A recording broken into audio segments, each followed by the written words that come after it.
আসসালামু আলাইকুম সবাইকে, আশা করি তোমরা সবাই ভালো আছো। আর আমি আজকে যে অঙ্কটি করাবো সেটি ব্যতিক্রম সাজেশনের 36 নম্বর প্রবলেম। এটি আমি করাচ্ছি কারণ আমি যে আগের ভিডিওতে অঙ্কগুলো করেছি এটি থেকে একটু ভিন্ন।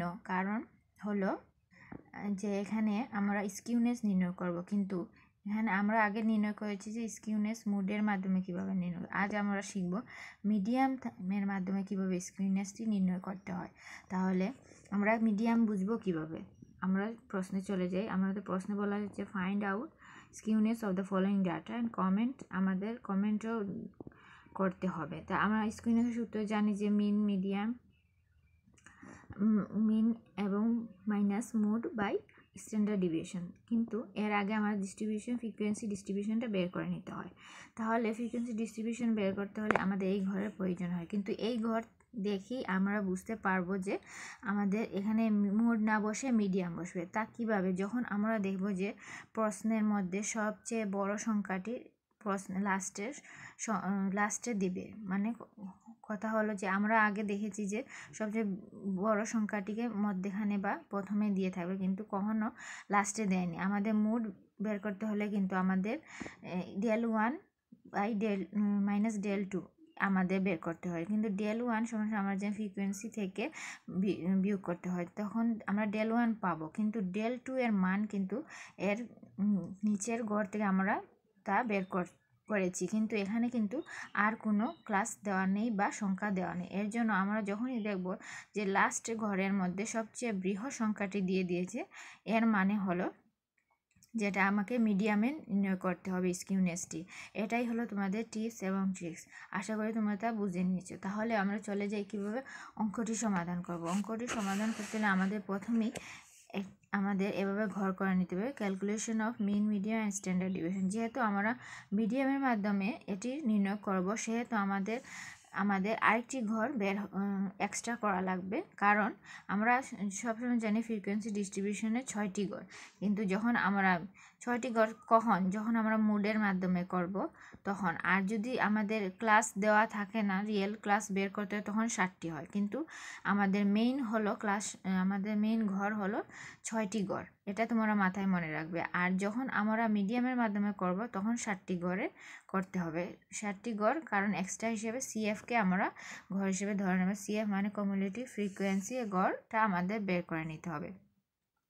তাহলে আমরা জানি যে ক্লাস তো এখানে আমরা প্রশ্নে যা দেওয়া রয়েছে সেই অনুসারে আমরা বসিয়ে নিয়েছি। আর মিড ভ্যালু আমরা জানি যে 20 + 30কে যোগ করে 2 দ্বারা ভাগ করে নিলেই আমাদের মিড ভ্যালুটা বের হয়ে যাবে। 30 + 40কে 2 দ্বারা ভাগ করে নিলে আমাদের মিড ভ্যালু 35 বের হয়। আর ডি তো আমরা জানি, ডি বের করার সহজ পদ্ধতি হলো যে আমরা দেখব যে ক্লাসের সংখ্যা কতটি। এখানে হলো 7টি ঘর দেওয়া রয়েছে। তাহলে আমরা নিচ থেকে 4 নম্বর ঘরকে মিড ভ্যালু এ হিসেবে ধরে নেব। আর এ হলো মিড ভ্যালু এর মান যেখানে বসবে সেটি, আমরা ডিকে ধরবো না আবার এ হিসেবে। তাহলে এটা 0 ধরে নেব। আর উপরে যে গড় থাকবে তার -1 2 3 এভাবে ক্রমানুসারে যাবে। আর নিচে যে কয়টি ঘর থাকবে তা 1 2 3 মানে প্লাস হিসেবে, এখানে কোনো মাইনাস ব্যবহৃত হবে না। আর ফ্রিকোয়েন্সি ঘর হলো আমাদের যে প্রশ্নে দেওয়া হয়েছিল নাম্বার অফ স্টুডেন্ট, সেটির মান আমরা এখানে বসিয়েছি। এখানে আমি নিজভাবে বসাইনি, এটা যা প্রশ্নে দেওয়া রয়েছিল ঠিক সেভাবে বসিয়েছি। আর এফডি তো আমরা বের করতে জানি যে এফ এবং ডিকে গুণ করলে এফডি। আর যারা আগের ভিডিও দেখে নেয় তারা কাইন্ডলি আগের ভিডিও দেখে নেবে, কারণ আমি সব ভিডিওতে কিন্তু ব্যতিক্রম নিয়মের অঙ্কগুলো করেছি। এক নিয়মের সব ভিডিও দেইনি। অনেকে তো একই ধরনের ভিডিও আপলোড করে থাকে, কিন্তু আমি এই চ্যাপ্টারে যত ধরনের নিয়ম রয়েছে অঙ্কের, সব নিয়মই আমি এক ভিডিওতে দেখেছি।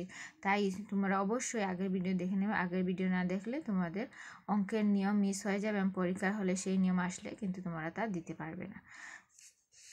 তারপরে আমাদের এফডি স্কোয়ার আমরা বের করতে জানি যে ডি এর মানকে হোল স্কোয়ার করে নেব আর এফ এর মান দ্বারা গুণ করে নেব। ডি এর মানকে হোল স্কোয়ার করলে এখানে 9 আর এখানে 3, 9কে 3 দ্বারা গুণ করলে 27 বের হয়ে যায়। আবার 4কে 5 দ্বারা গুণ করলে 20 বের হয়। 1 তো হোল স্কয়ার করলে 1ই থাকবে, তাহলে 7। সেম এভাবে আমরা সব কটি বের করে নেব। তারপরে আমাদের সিএফ এর মান আসলো। সিএফ এর মান আমরা কীভাবে বের করব? সিএফ এর মান আমরা ফ্রিকোয়েন্সির মান প্রথম যে মানটি থাকবে, সংখ্যাটি থাকবে, সেই সংখ্যাটি বসিয়ে নিব, কোনো পরিবর্তন হবে না। তারপর আমরা এই যে মান থাকবে সেই মানের সাথে সেকেন্ড মানকে যোগ করে নেব। তাহলে সেকেন্ড মান আমাদের সেকেন্ড যে মানটি ছিল সেটি হলো 5, তাহলে 3 + 5কে গুণ করলে আমাদের 8 চলে আসে। আমার 8কে 7 দ্বারা গুণ করলে যোগ করলে 15, 15কে 9 দ্বারা যোগ করলে 24, 24কে 11 যোগ করলে 35, 35কে 13 যোগ করলে 48, 48কে 15 যোগ করলে 63। এভাবে তোমরা সিএফ এর মান বের করতে হয়। তোমরা সিএফ এর মান কীভাবে বের করতে হয় তাও শিখে নিলে। এখন আমাদের হলো এখানে আমরা সামেশন এফডি সামেশন করে নেব, মানে যোগফল করে নেব। এই ফ্রিকোয়েন্সি মানকে এন হিসেবে ধরে নেবে, তা যোগ করে আমরা পেয়েছি 63। এই সব কটি মানকে যোগ করে 63। এখানে যোগ বিয়োগ করে আমাদের যে মান বের হয়েছে তার 56। এখানে যোগ করে আমাদের মান বের হয়েছে 252। তাহলে এখন আমরা দেখে নিই যে স্কিউনেস নির্ণয় করব। স্কিউনেস নির্ণয় করতে হলে মিন প্লাস মিডিয়ামের সূত্রও লাগবে, প্লাস স্ট্যান্ডার্ড ডিভিয়েশনের সূত্রও লাগবে। তাহলে আমরা সেই সূত্র প্রয়োগ করে এখন স্কিউনেস নির্ণয় করে নেব। তাহলে মিনের সূত্র আমরা জানি, মিন সমান x bar a plus summation FD/n × c। এখন শুধু জাস্ট মানটি বসিয়ে নিলাম। আমরা একটু আগে যে a এর মান পেয়েছিলাম মিড ভ্যালুতে, আমরা ধরেছিলাম a এর মান, সেটিকে আমরা এখানে বসিয়ে নিয়েছি, প্লাস সামেশন FD এর মান যেটি ছিল সেটি, আর n এর মান আমরা 63 বের হয়েছিল, × c সমান মানে ক্লাসের সংখ্যা ব্যবধান, ক্লাসের ব্যবধান আমাদের ছিল 10। যেহেতু ক্লাস ছিল 40 থেকে 20 থেকে 30, মানে ক্লাসের ব্যবধান হলো 10। তাহলে এখানে 10 বসিয়ে দিন। তাহলে যোগ করে এটাকে 63.89 আমরা পেয়ে গেছি। এখন আমাদের নির্ণয় করা মান মিডিয়াম। মিডিয়াম আমরা কীভাবে নেব?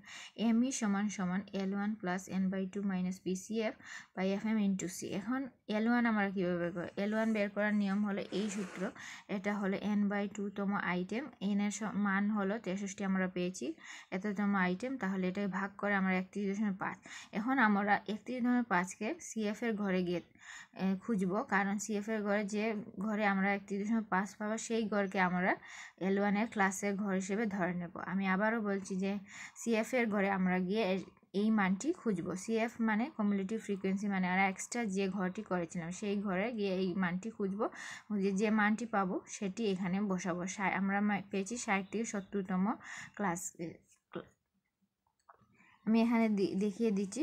এখানে 35, আমাদের 31.5 বের হয়েছে, এখানে আমরা পেয়েছি 35। এই মানকে আমরা L1 এর ঘর হিসেবে ধরে নেব। এটা ক্লাস হলো 60 থেকে 70তম ক্লাসে L1। তাহলে প্রথম যে মানটি হবে সেটি L1 সমান 60 আমরা ধরে নেব। আর আমরা PCF মানে প্রিভিয়াস কিউমুলেটিভ ফ্রিকোয়েন্সি এর মান বের করতে, এর মানে হলো এর পূর্বের মানটিকে আমরা PCF হিসেবে ধরে নেব। আমরা যে ক্লাসের সংখ্যাটি পেয়েছি, ক্লাসের ঘর পেয়েছি, সেই ঘর থেকে পূর্বের ঘরের মানটি হলো PCF, আর সেই ঘরের সেম ফ্রিকোয়েন্সি ঘরের যে মান আসবে সেটি FM হিসেবে ধরে নেবে। তাহলে আমাদের সব কটি মান আমরা বের করে নিলাম। এখন আমরা সরাসরি বসিয়ে ফেলব। এখানে বসিয়ে নিলাম সব মান। বসানোর পর আমাদের মান যে প্লাস করে আমাদের পেয়েছি 66.82। এখন আমাদের স্ট্যান্ডার্ড ডিভিয়েশন মান বের করতে হয়। এটা সূত্র আমরা জানি, √(summation FD² n/n minus first bracket summation FD/n × 100। এখানে আমি সামেশন লিখিনি, তোমরা সামেশন লিখে দিবে হোল স্কয়ার। তাহলে সামেশন FD এর মান ছিল,